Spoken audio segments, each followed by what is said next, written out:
elecciones, estamos de vuelta en blanco y negro, ya hemos hecho un recuento de lo que ha sido tu peregrinar en estas cuestiones políticas en tus últimos años, lo que ha pasado en el Estado Cogede.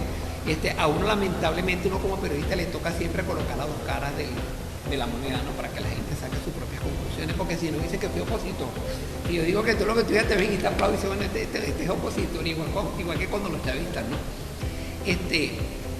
Un análisis en cuanto a esas personas que decidían o que decidieron en una oportunidad no ir a elecciones, ¿verdad? Hablamos fuera de cámara de eso, ¿verdad? Hay un sector de la oposición que yo siempre lo he colocado como extremista, ¿verdad? Que se opusieron completamente a ir a elecciones y están dedicados prácticamente a un golpe de Estado directo, pues. Y por eso a lo mejor hubieron tantas persecuciones, a lo mejor se originó de ahí, ¿no? ¿Qué opinas tú de esas personas que hicieron esa oportunidad de no asistir a elecciones y la consecuencia que le trajo al pueblo venezolano no ir a elecciones cuando correspondía ahí? Sí, bueno, te lo decía anteriormente, creo que hubieron varios momentos de esos años de política donde algunas cosas motivaron a que se tomaran algunas decisiones. Yo te puedo decir particularmente que en las elecciones, eso creo que fue en el año 2017, esas elecciones donde ganó Margot, no recuerdo exactamente, después vinieron un proceso de elecciones de alcalde, donde yo particularmente, yo había aspirado en el 2012 a la alcaldía. Hubieron partidos políticos y sectores del municipio de Tinaco que me invitaron para participar y yo les decía particularmente, me acuerdo que hice unas declaraciones y decía el por qué no participar. Mi opinión particular en ese momento era porque solamente se iba a escoger al alcalde, más no los concejales. Un tiempo y la ley del proceso electoral establece que las elecciones deben de ir acompañadas de los órganos de representación que van en cada nivel. Gobernador con diputado del Consejo Legislativo, que en esa vez los diputados del Consejo Legislativo los escogieron después con las elecciones presidenciales del 2018, y los alcaldes los escogieron solos y no vinculaban a los concejales. Y un alcalde sin concejal creo que no debe caminar. Yo particularmente en ese proceso electoral pues decidí no participar. Pero sí participó alguien por la oposición allá en Tinaco. Sí, hubieron algunos sectores que participaron en ese momento. Después vino un proceso de elecciones presidenciales, pues, donde la oposición a nivel nacional en verdad no se puso de acuerdo, todos los factores políticos. Acuérdate que también hubo un tema en cuanto al tema de la legitimación de los partidos. Los partidos a nosotros nos pusieron una vez a legitimar los partidos en la Plaza Bolívar, después nos anularon ese proceso y tuvimos que volverlo a hacer, y después prácticamente nos quitan los partidos.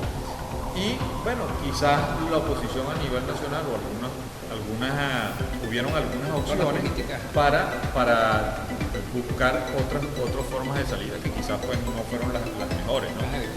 Después te puedo decir que yo particularmente en esos procesos de reflexión que creo que todos los seres humanos tenemos, bueno, yo era partidario de que en el proceso de elecciones parlamentarias pasados pudiéramos participar. Lo que pasa es que, como dice un amigo mío, cuando uno milita en un partido a veces pierde algunas libertades, porque si tú estás militando en un partido, pues se dan las discusiones en el seno del partido. Y yo me acuerdo que dentro de Primero Justicia se dio esa discusión en un comité político nacional, que era vía virtual por el tema de la pandemia, porque ya había un tema de pandemia. Y bueno, y hubieron unas decisiones donde la mayoría pues decidió no participar en el proceso parlamentario. Existían unos miembros de ese comité político que teníamos pues la opción o estaban decididos a participar, pero por respeto a la decisión que es del juego democrático. Por seguir los lineamientos del partido. No, yo no diría lineamiento, porque cuando tú estás en un tema donde se escoge por votación y la mayoría decide por algo, pues tenemos que asumirlo, ¿no? Quedan dos opciones, o lo asumes o te vas, ¿no?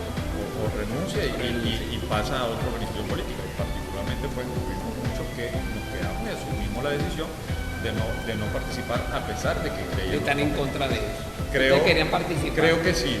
Sí, no hubiese sido la decisión más acertada y no hubiese pasado todo esto, ¿viste? Porque mira tú, las consecuencias de no haber participado en esas elecciones, todo lo que ha sucedido con Guaidó, o las sanciones, sí, hubieron algunas cosas, ¿no? Yo creo que lo más importante es que la discusión se siguió dando y logramos que en el proceso de elecciones regionales, pues incluso muchos de los que hoy adversaron la opción de no participar en las elecciones parlamentarias.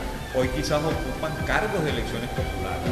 Y yo particularmente cuando lo veo les recuerdo esos momentos, ¿no? Les decía, bueno, pero estabas en contra y mira lo que te llevó ahora el tema de participación. Pero ya eso pasó, ¿no? Yo creo que nosotros lo que debemos ver la reconciliación es hacia el futuro, sí, la reconciliación es muy importante en el país y ver hacia el futuro. Hacia el futuro hay procesos importantes. Pero es bueno recordárselo como tú haces, ¿verdad? Para que ellos sepan el error que cometieron y que no vuelvan otra vez a caer en lo mismo. Bueno, eso pasa, ¿no? Pero creo que ya yo soy un poco de los que creo que a veces hay que ver hacia el retrovisor. Creo que siempre hay que ver hacia adelante. Creo que hay que ver hacia adelante, hacia los escenarios que tenemos. Dentro de esos escenarios está un proceso de elecciones presidenciales que se avecinan en el 2024. Uno dice el 2024, diciembre del 2024 está muy lejos, ¿no? Eso está a la vuelta de la esquina, ya estamos a mitad de este año y creo que donde debe estar la discusión hoy, Tocayo, es sobre la escogencia de un candidato presidencial, sobre el método de la escogencia que yo particularmente creo que debe ser la primaria. Creo que los lapsos de tiempo pues, deben establecerse y que sobre todo, como siempre lo he dicho dentro del partido, es que le digamos a nuestro país, a los cogedeños, la ruta que va a plantear la unidad, la fuerza democrática de este país para poder salir de este modelo pues, que no ha sido lo mejor. Y dentro de esa ruta pasa por escoger un candidato presidencial. La ruta que yo creo, ¿no? Pasa por la escogencia de un candidato presidencial en unas elecciones primarias, donde todos los sectores que al verse al que hoy está en Miraflores, pues puedan participar y después en una tarjeta única o con la participación de las tarjetas que el CNE deje participar, porque en el caso particular de Primero Justicia nosotros no tenemos tarjeta, la tarjeta está engavetada, como digo yo, por todos esos procesos que ha llevado el CNE, pero que igual como la militancia está allí todavía. Claro, venimos de hacer un proceso electoral interno de ratificación, de renovación de cuadros, de donde de 334 municipios hubieron participación en 322, si no me equivoco. Estamos hablando de un partido que está en todo el país, que en el caso del estado Cogede está en los 9 municipios, en cada una de las parroquias de los 9 municipios del estado Cogede, en este proceso electoral que pasó el fin de semana pasado. Es importante también analizar eso que dices tú, ¿verdad?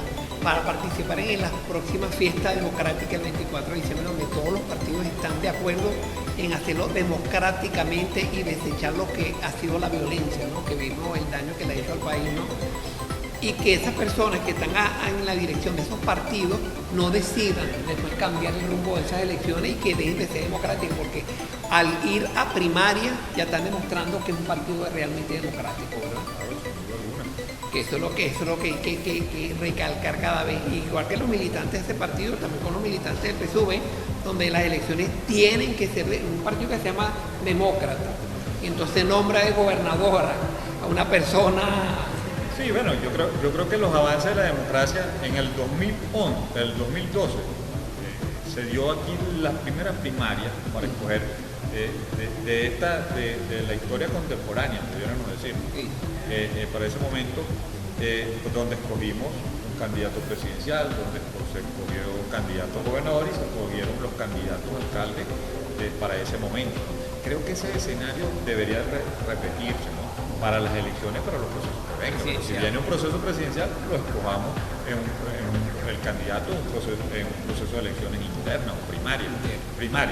No son internas sino primarias donde pueda participar todo el pueblo.